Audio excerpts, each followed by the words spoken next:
Assalamualaikum. Hello and welcome to the English Year 6 online lesson. Today we will learn in Unit 5 Grammar with the topic 360 degrees.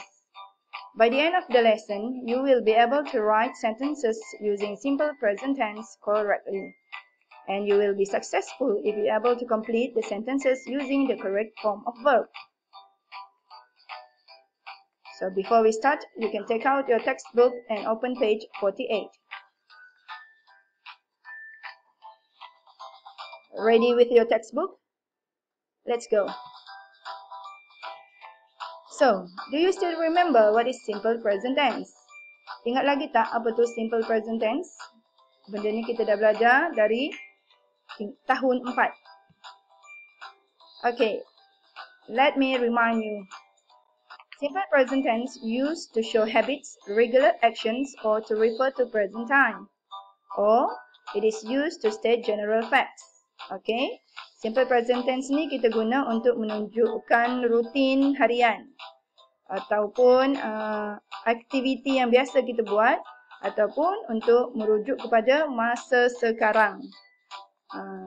Present tense juga digunakan untuk merujuk kepada fakta umum. Okay, so let's take a look at this example. The first one, to show habits, untuk menunjukkan rutin. Okay, I brush my teeth every day.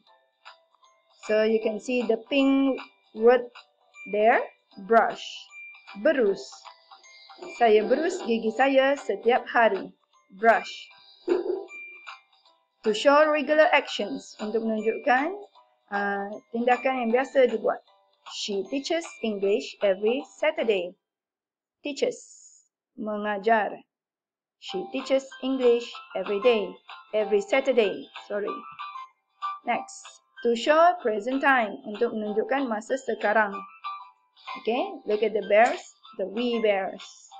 Okay, they said, we are hungry. Kami lapar.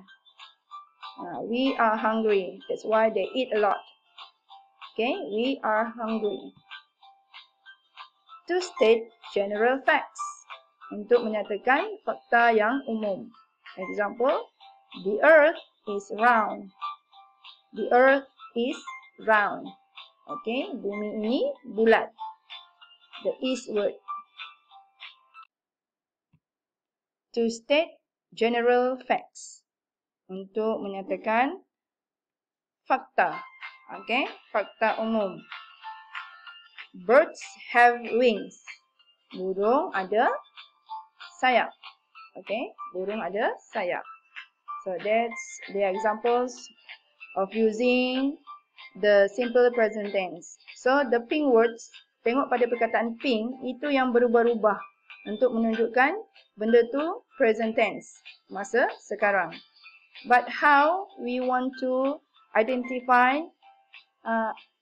how to write it? Macam mana nak kenal pasti macam mana dia perlu ditulis? Okay, the pink words. Okay, let's look. The pink words just now, perkataan yang warna pink tadi tu sebenarnya adalah verb, verb to be ataupun verb to have. Okay, so let's look at these notes. What is verb? Okay, verb. Verb, ingat tak lagi apa? Kata kerja. Very good. So, let's look at these notes. In the sentence, simple sentence, we have SVO, subject, verb, and object, or agreement. So, in these examples, I play cricket. He or she or it plays cricket. You, we, they play cricket. Okay. Look at the subject. Subject adalah kata ganti diri. Subject yang di depan. Ayat yang mula-mula sekali. I, saya. He, she, it. Dia untuk lelaki, he. Dia untuk perempuan, she, it, dia.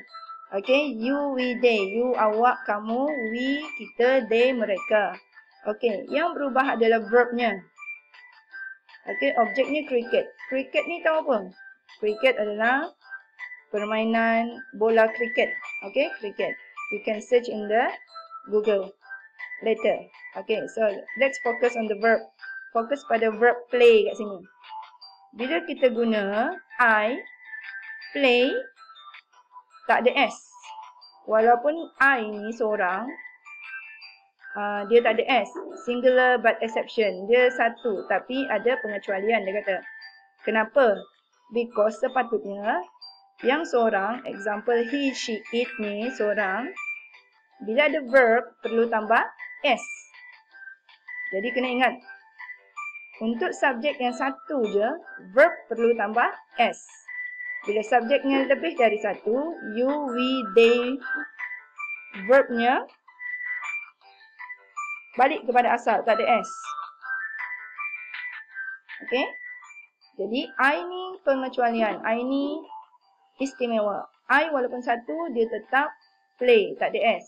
Tapi kalau he, she, it yang lain, yang satu, Ali, Abu, apa semua tu, satu je. Kata kerja perlu tambah S. Kalau ramai, kata kerja tak payah tambah S. Example, I brush my teeth every day. I, seorang. Brush, verbnya, tak perlu tambah S. Okay. She teaches English every Saturday. She, jatuh kepada seorang. Tapi yang ini, seorang, dia kena tambah S. Teach become teaches. Okay. I will explain later for the additional ES. Okay. I hope you understand this one. So, one more time. This one for the singular subject. Why? Kenapa yang tadi ada tambah ES, ada yang tak tambah ES, tambah S je. Okay, kita tengok spelling rules, peraturan nak menulis ni. Dia kata kebanyakan kata kerja perlu ditambah S. Example, lives, sits, stays. Okay, kebanyakannya. But, bila perkataan tu ending in consonant Y, bila perkataan tu, verb tu berakhir dengan Y, you need to change Y into I and add ES. Kamu perlu ubah Y tu, buang dia, gantikan dengan I dan tambahkan ES. Example, try become tries. Carry become carries. And ada yang lain pula, bila verb tu berakhir ending dengan S, Z, CH or X, kamu perlu tambah ES. Kalau perkataan tu berakhir dengan huruf-huruf ni, belakang dia perlu tambah ES. Tak boleh letak S je. Example, miss, misses. Buzz, buzzes. Catch, catches. Fix, fixes. Yang ini kamu kena hafal lah ya. Exceptions. Kat sini pengecualian. Untuk go and do. Okay. Bila O di belakang, tak semua O di belakang kena tambah ES ya. Ada yang perlu tambah S. Tapi yang ini, go become goes. Do become does. Okay. Kalau kamu rajin baca, memang kamu akan biasa tengok ejaan macam ni. Okay. Jadi, teacher nak kamu hafal ni and tulis nota nanti. Okay. So, how about the usage for verb to be? What is verb to be? Be. Biasanya dalam latihan dia letak be. Nak tukar dengan apa? Okay. Let's look at these notes. Subject. Verb to be. Plus complement. So, verb to be is this one. Kita ada am, is, are. Yang ini paling basic. Kita dah belajar dah kan? Dah beberapa tahun dah. Verb to be ada am, is, are. Am hanya untuk I. Macam yang teacher selalu ingatkan kamu. Kamu ingat je lagu I am for you, I am for you. Jadi I mesti dengan am. I mesti dengan am. Okay. Lepas tu, he, she, it, use, is. Okay. He, she, it, use, is. Sebab subjek ni hanya ada satu. And then, you, we, they, ramai. You, we, they ni ramai jadi guna are. Lebih dari satu guna are. Okay, jadi kena ingat. I guna am. He, she, it guna is. Sebab satu. You, we, they banyak. Ramai guna are. I am a student. He, she, it is a nurse. You, we, they are good friends. Ingat yang ni je. Jadi untuk letak jawapan, kamu hanya kena fokus pada subjek di depan. Tengok subjek baru tahu nak letak apa. Sama macam yang tadi, verb tu. Tengok subjek, satu ke lebih dari satu baru tambah S atau tak perlu. Okay?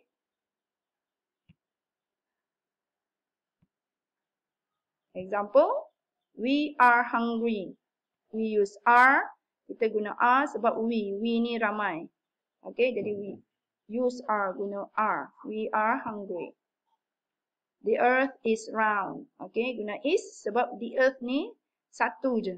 Tak ada lagi earth banyak-banyak kat dunia ni. Satu je. Jadi kita guna is. Okay, next. How about verb to have?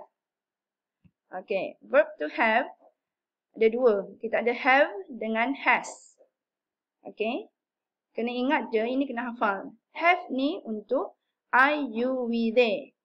You, we, they ni untuk yang banyak. Kamu, kita, mereka. I tu special. Dia memang masuk kepada yang ramai. Jadi I, you, we, they guna have. Tapi untuk yang seorang, satu, she, he, it guna has. Jadi kena ingat. Kalau nak letak jawapan have dengan has tu, sama juga macam tadi. Verb to do, verb to be dengan verb tadi. Semua pun kena tengok subjek di depan. Sama ada satu atau lebih dari satu. Yang istimewa cuma I je. Okay? Kalau satu guna has. Kalau banyak guna have. Okay? Example, birds have wings. Okay? Birds tu dia banyak. Birds. Birds ada S. Jadi burung-burung. Guna have sebab dia banyak. Have wings. Birds have wings. Kalau dia seekor, bird has wings. Bird tak ada S. Okay? But this one got S. Yang ini dia ada S. Birds. Jadi kita guna have. Birds have wings. Okay, I hope you understand. If you don't understand, you can ask me any questions. I will guide you how to answer. Okay. To test your understanding, I want you to complete the exercise in the link given. And then don't forget to write the notes in your book. Okay. Baca arahan elok-elok, baca ayat soalan elok-elok, fahamkan dan baru jawab. Fikir betul-betul baru jawab. Ada apa-apa masalah, you can ask me. Okay, that's all for today. Thank you for joining the class. See you next time. Bye-bye. Assalamualaikum.